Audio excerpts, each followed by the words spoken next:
Hey, what's up guys? JB here. We have a new addition coming to the permanent pool this week, and it's going to be Lucielle Ovis. And of course, this is going to be the sister of Shalze Ovis, and not unlike her, she will be a dedicated support unit.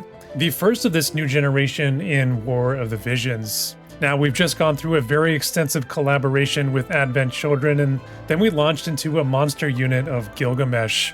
So what exactly is Lucielle here bringing to the table to help differentiate herself and stand out from the pack? Well, let's dive into her kit today and let's find out. Lucielle Ovis is a 100 cost lightning unit. She's going to be joining that staff beat Devout group. She has base 3-1 movement and she wears hats and cloth. Kicking it off with the TMR, this is the Forest Cloak. Provides a party buff of 10 human resistance, 25 crit evasion, and 40% magic. Definitely a pretty solid overall effect here. We are getting 3 different attributes here with the buff. The issue I have with it is that they are all dispellable, and currently with Sephiroth being such a popular meta unit out there and him having that imbued dispel capability, I just don't see a ton of value for this at the moment, but maybe there could be places you could work it in and get some value out of it.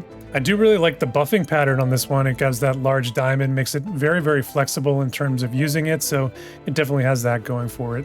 Taking a look at her stats here next, the looks are going to be a little bit deceiving with this one, guys. Remember that my chart here is only considering next generation units, and we have only just a small handful of them so far, as we did kick that off with June recently. So the stats here, they don't look quite as good, when kind of comparing them against the majority of those next gen units, which are sort of frontliners, bruiser archetypes.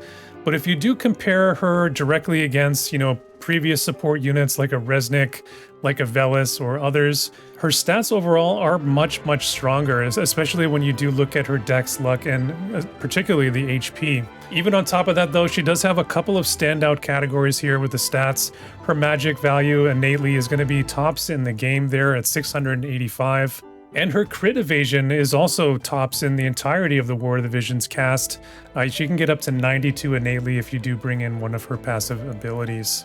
And whereas we do have a number of follow-up units currently in the meta, like Mont, like Gilgamesh, if you are able to prevent those units from critting you on those follow-up attacks, it does considerably mitigate some of that damage that comes through. Her agility here is going to be another positive point for her. She does have a passive that you can bring in, and if you do utilize that, she will be above average in her speed. So all in all, no major concerns here statistically, other than her innate accuracy, which is well below average, even amongst the old guard of units. However, that's not really chief amongst my concerns when I am talking about a dedicated support unit here like Lucielle. Moving into the defensive picture, we're looking at 8 defense and 0 spirits, and that is going to be a general trend for this unit. She is much more resistant and bulky when it comes to physical damage rather than magical.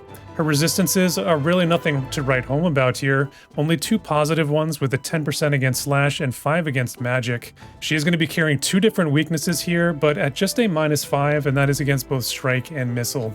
So really nothing all that great here, but really nothing all that bad either. For her ailment resistances, we're looking at 50% to both stop and immobilize. Actually quite nice, especially considering the new wind unit that just dropped in JP, who does have a very strong immobilize chance. Of course, that stop resistance is going to be excellent in the Summer Glaciella matchup, who we are seeing quite often out there currently. And then she does round it out here with 10% sleep resistance on top of it, which has been one of the most common status effects of the last 6 to 9 months. Now her mastery ability here next is going to provide her a 20% reduced casting time, 15 healing power, and then 20 crit evasion, which we did factor into those totals above. And then if you do take her up to level 140, she will pick up another 20% reduced casting time, getting her to 40% innately, and then 15% unit resistance. As a recommended support ability, her main passive is pretty much one that you're going to want to have on at all times. This one's going to give her that 12% agility, the 40% chain resistance, and the physical wide guard effect. Now this chain resistance is going to be damage typed and not elemental based like we have seen on the majority of them in the past, so that's going to be especially nice against all these multi-element slash teams that have been running around out there. As a secondary passive, I think in most cases you are going to want to take this one that gives her even some additional reduced casting time. I do think that's going to be important for her, especially with her healing spell that we'll look at here shortly. She does have quite a few other options though, mostly for making her a little bit more bulky, maybe with some area resistance, or offensively potent, you can get her some spirit penetration or magic res penetration. As for her reaction ability, I do like the one that comes from her new main job. Not one that we've seen before. It's going to give a combination of a hate reduction effect as well as a 10% regen. Alright guys, let's take a look at the main kit here next. Her self buff is going to provide her a 20% agility, 40 spirit penetration, and then a 40% cast time reduction. And this is the reason here why I do like that secondary passive, getting her to that 60% cast reduction, since this buff here will bring her to an instant cast capability. Now that same passive does also increase the duration of these buff effects as well, getting that to 5 and 6 turns respectively, allowing this to actually reach deep into the battle, especially nice when you do think about that agility effect. Now let's just say that you didn't use that cast time reduction passive. Well, with this buff here, she would still be at a 1-tick cast for her support spells, which is still very, very strong. Her party buff here next is exceptional. First off, it's going to provide a 50% 4-hit all damage barrier to herself. She's then able to select 2 of the other effects here that this one includes, and she should actually prefer to cast this on the 2 allies that she's paired up with, unless maybe one is out of range for her. However, the range on this one is quite considerable at up to a range of 4. And the effects here are very nice as well. She's going to pass off Haste, a 30% water resistance, and an auto heal back ability which is triggered when they hit 50% HP.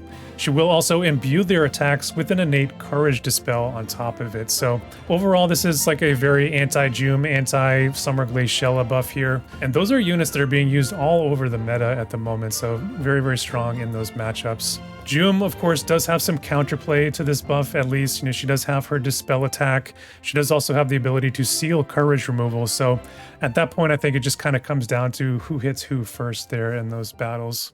Moving down now into the main abilities. Her low AP finisher skill is going to provide a 25 Spirit Imperil prior to the damage. And this one is an instant cast skill innately. So actually a pretty nice start here for Lucielle. Her second skill here is the only heal that she has in the main job, but it is a very, very good one. Huge range on it, topping out at a range of 7 on the large cross, with a 210 healing modifier, which is going to be a Curata equivalent.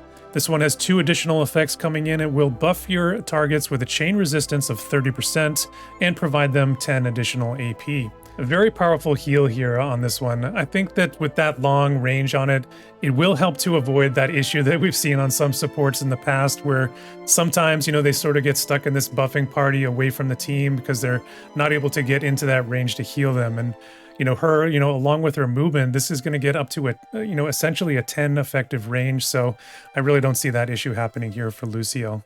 Now her third skill is an attack ability. This one has a range of 5 with a range height of 2. It's going to come in with that large 220% mod. This one is also a piercing attack, meaning that, you know, if she is able to line it up, she can hit multiple units with this. It does also have a 25% chance to disable, which is an ailment that certainly not many people are covering for at the moment, and it is a guaranteed hit on top of it. So very nice there, you know, considering some of the accuracy woes that we mentioned. So this is certainly a pretty valuable attack that, you know, maybe she's able to weave into her rotation, you know, when she's not needing to support the team. Her fourth skill here is going to be another attack. This one's going to be topping out at a range of 5 on the Diamond AoE. This one has a conditional modifier. It starts out at 185% base, and it will go up to 265 if you happen to land that disable on them from that previous skill. This one does have a debuff component tied into it on top of it, 20% reduced physical damage on your targets if you do land the skill. So again, no complaints here on this one. I think this one is also very powerful, and it does directly help her sort of supportive function. You know, if she does land that debuff, it sort of, you know, lessen the damage that your team is taking out there. Now, last but not least, we do have the Limit Burst, and much like her sister Shalze, this one is also going to be a buff. Very limited range on this one at just a range of 2, but this is what she is actually going to start off and kick off the battle with, you know, just like her sister. So I really don't foresee many issues in getting this one off. Now, as for the effects here, this one will provide re-raise, a 25% reduced physical damage. Currently no way in the game to remove that, so that's quite nice. And finally, it does imbue their attacks with the ability to seal re-raise removal on your opponents.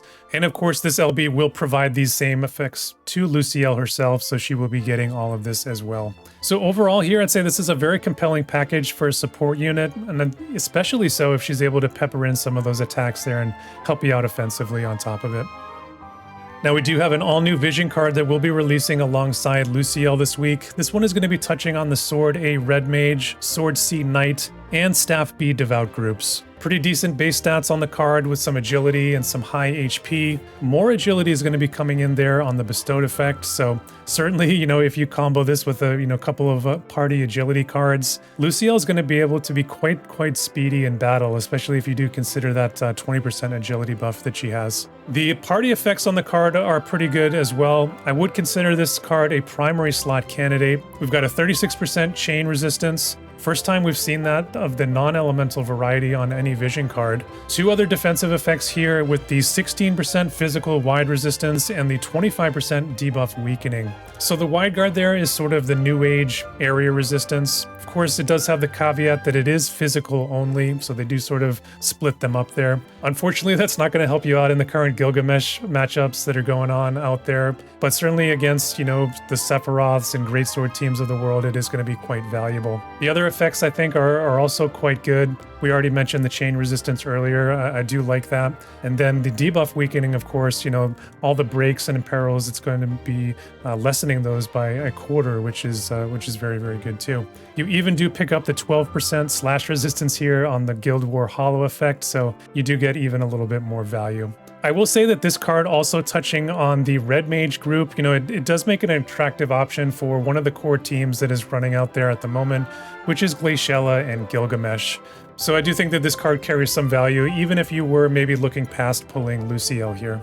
So as mentioned, Lucielle will be joining that Staff B Devout group, and this is what that group looks like today. Unfortunately, from a unit perspective, not in a great situation at the moment. The most powerful, offensive unit of the bunch is probably Soul, and although he has picked up some value recently with the rise of Gilgamesh, he hasn't really been in a favored position in quite some time. And certainly there's enough card support here that you could put together a full Devout team. I'm just not sure how competitive that's going to be, even if you do include Lucielle. As for the Vision card perspective, I think that the job overall is in pretty good shape.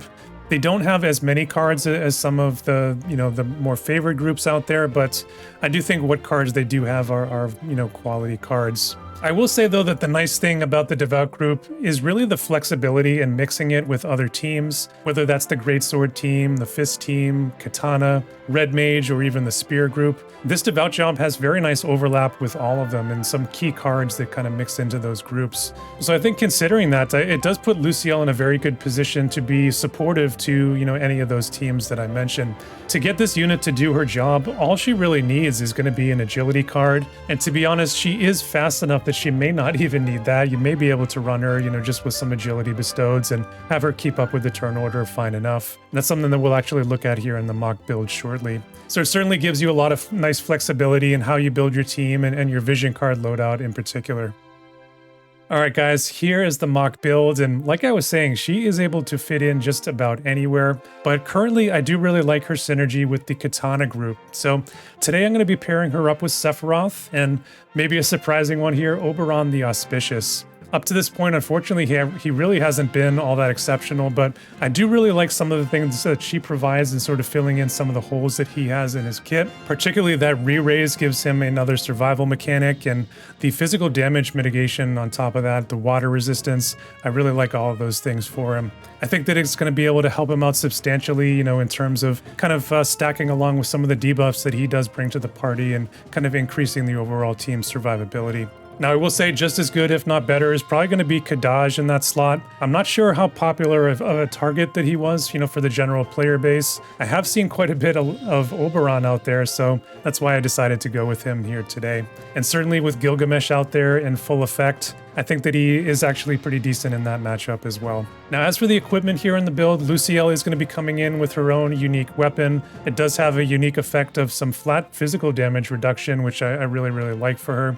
aside from that, I'm really just looking to up her agility here, as I don't have, a main slot agility card here that touches on the Devout group, just like I was talking about there earlier. However, she is going to be fast enough that I think that she's going to be fine and she can keep up with the turn order well enough. Now that said, I do really like this combination of vision cards, particularly on Lucielle. She will be getting some bonus to light and dark resistance on these cards, on top of the area resist and then the slash pen here for the team.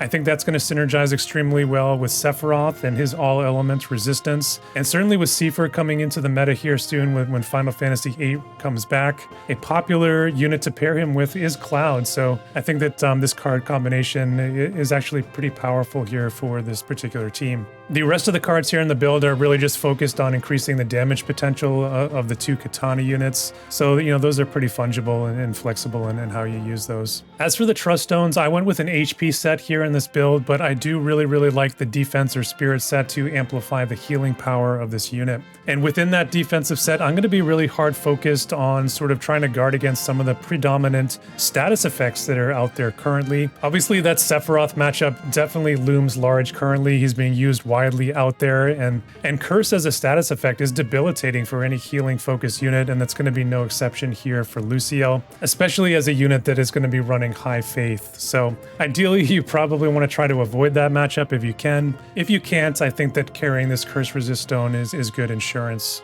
On top of that, she does have that stop resist already baked in innately, so I've just added in the Berserk resistance and the Silence resist to cover some of the other main ones that we see out there. So that is the build, guys. Honestly, Oberon is probably copium, but I think paired with Lucielle, like I was saying, I think this team could actually perform much better than you think. If you're interested in seeing the finer details on this build, I will put a link to it in the description below. So what is my verdict today on Lucielle? Starting here with the positives, she is going to be bringing in so many nice things to combat this currently physical heavy meta. She's going to enable your team with re-raise complete with sealing, a flat physical damage reduction, a buffable auto heal back on top of very competitive active healing, and even haste and courage dispel to top it off.